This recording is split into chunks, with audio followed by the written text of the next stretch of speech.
Yes, everybody. Oh, but yes, everybody. Russ and the West Ham, and I got my glasses on. Good start. Russ and the West Ham Network. I hope you're safe. Happy Friday. Well done. Another week has gone. Thank God. Well, almost. Still half of the day left. We're in the UK for sure.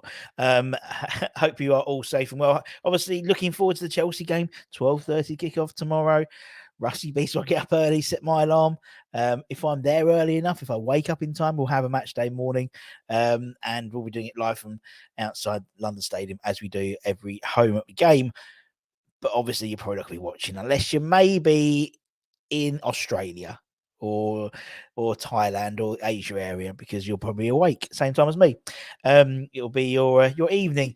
Anyway, Hammers Headlines Association with the KBNB.com, boys. We've got the press conference stuff coming up with John T. Thomas from Football London later on. We'll also have Irish Tommy doing the late show, I imagine, as well tonight. So keep an eye out for that. But three stories, and one actually relates to a interview that we had with Tony Carr the other day. Great interview. It's about an hour and a half of his time. We could have got on for 3 or 4 hours. Anton could easily. So check that out because it's fantastic. It was on Wednesday night. And we asked about his perception of the academy, and I think Irish Tommy actually came on and spoke about the need to have a clearer pathway for the kids and how it's not necessarily how that works anymore now, it seems. And that's sort of the opinion that Tony had, in all honesty, when he came in. Anton asked him specifically, what's the role of the academy? What was your perception? He said basically to take local lads and bring them into the first team. And if they can't get into the first team, to become good professional football players. That first bit doesn't seem to be so evident now. Partly because of the Premier League and the amount of money going on.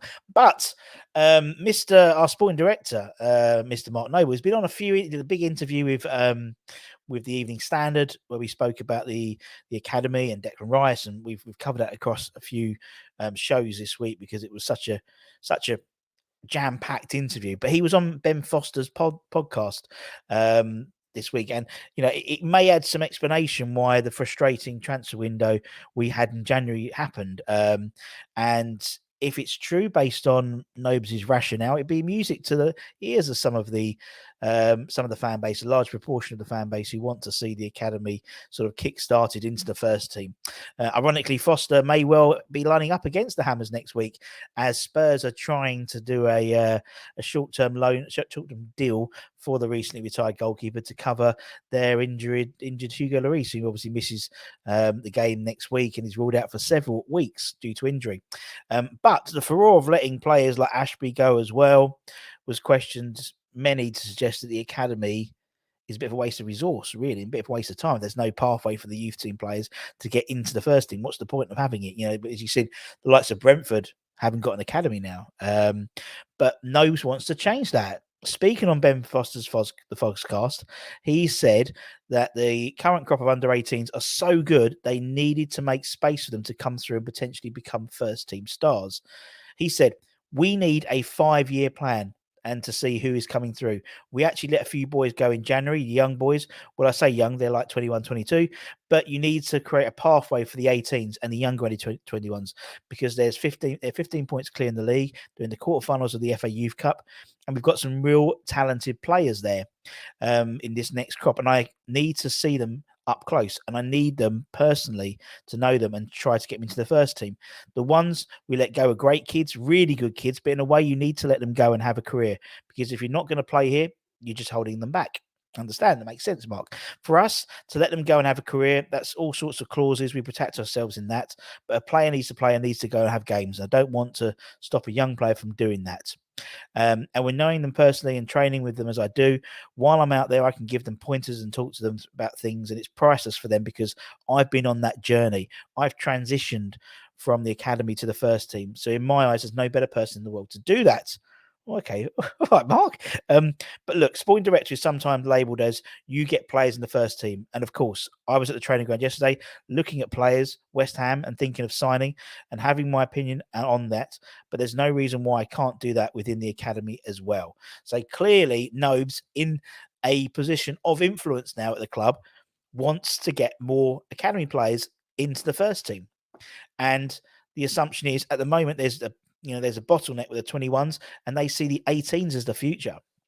And the likes of Divine, the likes of Kelly, Marshall, Skulls makes perfect sense. It makes sense, but again, we're not going to know about this until maybe 2-3 years time, maybe, really, in terms of whether they're making significantly a significant number of first team appearances. That's the next step. But they've got a plan. He reckons they've got a plan. So look, we'll hold Mr. Nose to it in 5 years' time, innit? Looking ahead to the game on Saturday, Lucas Paqueta was interviewed on the West Ham website, and he stated that him and his teammates are brimming with confidence ahead of our London derby clash against Chelsea. And I think it goes along with what we're thinking I'm thinking, and maybe several others as a family. The team do seem to be a lot more confident on the pitch, particularly in the last couple of games. Obviously, Paqueta's been a key player, a key figure in the side's resurgence. His performances have been really, really strong. And obviously, he was on the score sheet last week as well.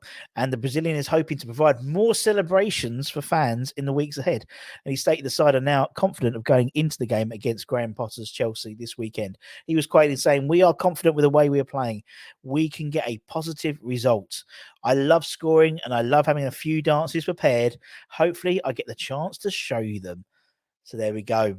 So Antonio, you've got some competition there when it comes to the celebrations, and obviously these, as long as he doesn't do that sort of the worst. I think I could do a better cartwheel than he did, to be honest, the Newcastle game. But I don't care as long as he scores a goal. He doesn't get injured during the celebrations. I don't care what he does. And lastly, a sad end to the show.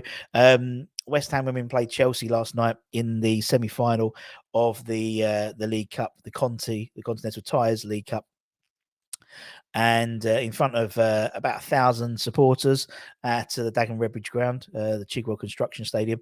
It was also streamed on BBC, and unfortunately, they were well beaten by Chelsea 7-0.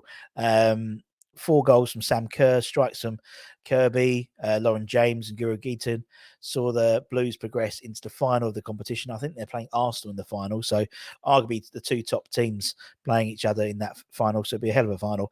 Paul and Jesse decided to name an unchanged side from the side which picked up their first ever WSL point against Arsenal on the weekend, and that was only 4 days ago. To be honest, I watched the game. I think the West Ham women looked a bit tired, to be honest, and looked a bit jaded, and Chelsea romped to a 4-0 half-time lead. Second half came out a bit stronger. A few substitutions. Kate Longhurst came on, and they had a bit of we came out livelier, a few decent shots on target and things like that. But the flurry of confidence from the Hammers was short-lived as James smashing a 5th, which seemed to take a deflection of Cook on the way, but hey ho, and then went on to, as I said, win 7-0 and progress to the final. Next up for the West Ham women is a double header against Aston Villa at the Chigwell Construction Stadium. They play Villa in the 5th round of the Women's FA Cup on the 26th of February, which is a Sunday, before they face Villa again on Sunday, the 12th of March, with both games at the Dagenham and Redbridge Stadium, although the second game is in a WSL. And that's it, my friends. Looking forward to the weekend. I'm really looking forward to the game, actually. So make sure you check out all the stuff we've got. We'll have matchday mornings. We'll have our predicted 11s. We'll have the watch alongs. We'll have me running around outside the ground afterwards, trying to be like challenge Annika, trying to get some people to come on camera and give us a little synopsis of the game and all that good stuff. Then we'll have the final words. We'll have the highlights show, the final words. We'll have 5 things we've learned, and then we do the ratings on Monday. And that's it. Take care. Stay safe, stay warm, stay lucky. Keep the faith, my friends. Come on, you Irons. And we'll see you guys very, very soon. Irons. That's the wrong one. Irons. Bye-bye.